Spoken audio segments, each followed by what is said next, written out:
Welcome to my Vision News Fridays. First video, first news story is from the Oromia region of Ethiopia, where students are being arrested. We have received some information from different parts of Oromia that several students have been arrested, and this practice is ongoing. Secondly, last night, Ambo Dire in Sydney Road was blocked by locals of the area, and extensive searches were carried out by government forces to stop Friday's protests. Today is Friday. Secondly, viewers, Somalia, where in Gedo zone, head of NISA's intelligence and security wing for Gedo has been killed last night. He was traveling when his vehicle was blown up. And thirdly, viewers, Eastern Sudan, 4 days ago, Sudanese military and Forces for Freedom and Change, FFC, political forces, signed an agreement to lead the country through transition towards presidential election, general election. But this agreement is creating splits in Eastern Sudan, where Eritrea has considerable influence. Eastern Sudan shares border with Eritrea. Now, two factions are emerging in Eastern Sudan's Beja tribe council. Which faction is being supported by Eritrean government? Firstly, viewers, Oromia region of Ethiopia, on Monday, protests erupted in Oromia after hundreds of innocent civilians were killed in Valaga. The protesters accused Amhara Fano militia of entering Oromia from Amhara region and killing Oromo civilians in Valaga. Amharic news sources, on the other hand, claimed that Wale and Oromia government forces had killed large number of Amhara ethnic group members in Valaga. So on Monday, protests erupted, and since Monday, we have been seeing demonstrations across Oromia, Western Oromia, Central Oromia, Eastern Oromia, Southern Oromia. In all parts of Oromia, we have seen demonstrations by students and by locals. Almost at all universities of Oromia, Oromo students protested. Now, arrests are underway. It has been confirmed that large number of students have been arrested in different locations. In southern Oromia, reportedly in Yabalo, some students were arrested. Their names have been made public. In Dobuluki, at least 10 were arrested. Names made public. In El Valle, 10 were arrested. In Ariro, around 5 were arrested. And dozens of others were arrested as well in some other parts of Oromia too. Why? Government is trying to stop this protest movement secretly. It is not launching any measures like use of force on protesters, though we have seen some clashes at Adama University between protesters and security forces. Overall, we have not seen use of force by Oromia government to stop the demonstration.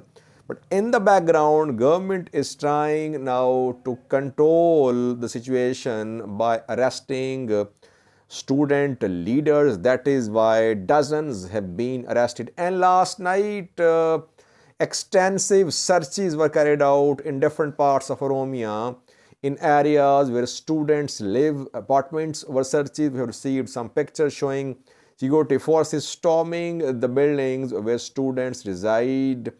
And all this is being done to stop today's demonstrations. Reportedly, after Friday prayer, we could see demonstrations, massive demonstrations in Oromia.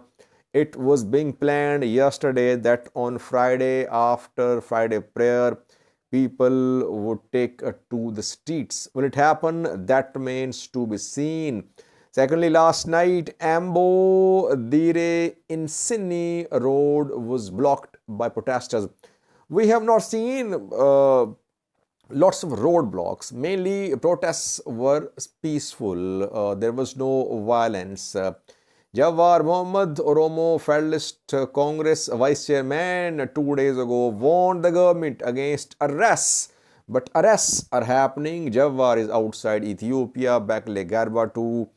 I don't think government will allow continuation of these protests. Yes, government allowed the protests to be held, but continuation will weaken the government. So that is why we could see some action in Oromia against these protests if protests continued.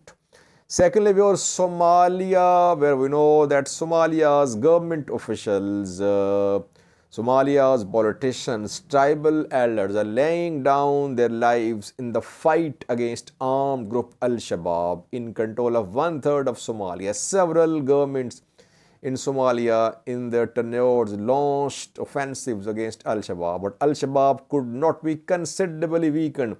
Whenever new president takes office in the first few months, he tries to control the situation.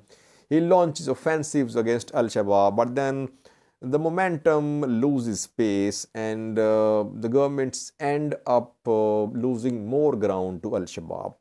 When Farmajo was in power, when he took office, he started a military offensive on Al-Shabaab, but gradually the offensive lost pace. Now Hassan Sheikh was elected in May and he launched, his government launched military operation against Al-Shabaab. So far, so good. Operation is ongoing, but as I said in several previous videos, fight against Al-Shabaab is a long, sustained fight which needs commitment and sincerity. Can Hassan Sheikh government continue with its offensive against Al-Shabaab? That remains to be seen. Meanwhile, in Gedo zone of Somalia, NISA's head of security and intelligence has been assassinated by Al-Shabaab fighters. He was traveling in a vehicle. His name is Abdirrahman Bakkal Kuke.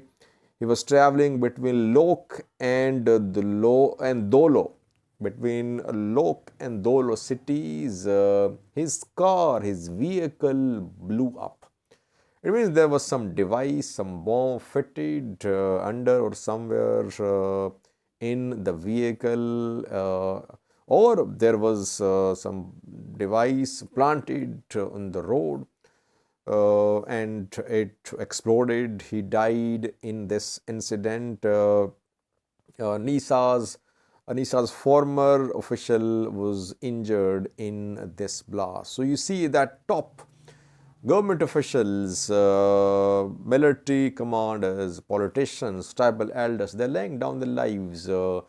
Mogadishu's police commander was killed more than a month ago in an attack by Al-Shabaab. Al-Shabaab has claimed the responsibility for the attack, for the killing of Abdirrahman Bakul Kuke, who was NISA's intelligence agency's head for Gedo region, Gedo zone. Lastly, viewers, Sudan, is Eritrea supporting the agreement signed around 4 days ago between Sudan's military and political forces called Forces for Freedom and Change, FFC? Eastern Sudan shares border with Eritrea. Traditionally, Eritrea has been having immense influence in Eastern Sudan, and some Sudanese officials accuse Eritrea of interfering in Sudan's internal matters by backing some factions in Eastern Sudan. Eastern Sudan is splitting in its support or opposition to the agreement signed 4 days ago between Sudanese military and political forces. Resistance committees seem to be rejecting the agreement as well. Can this agreement lead the country through transition towards democracy, towards next election? That remains to be seen. In 2019, after the removal of Sudan's long-time ruler, Omar al-Bashir, a transitional government was set up with military and politicians sharing power in the form of sovereignty council. But last year, Abdul Fattah al-Burhan, Sudan's army chief, tried to stage a coup and then protest erupted. Since then, we have been seeing protests. So the road leading to election, transition to election is being delayed because of tension between Sudanese military and Sudanese politicians. Sudanese military is extremely powerful. Its generals are running businesses.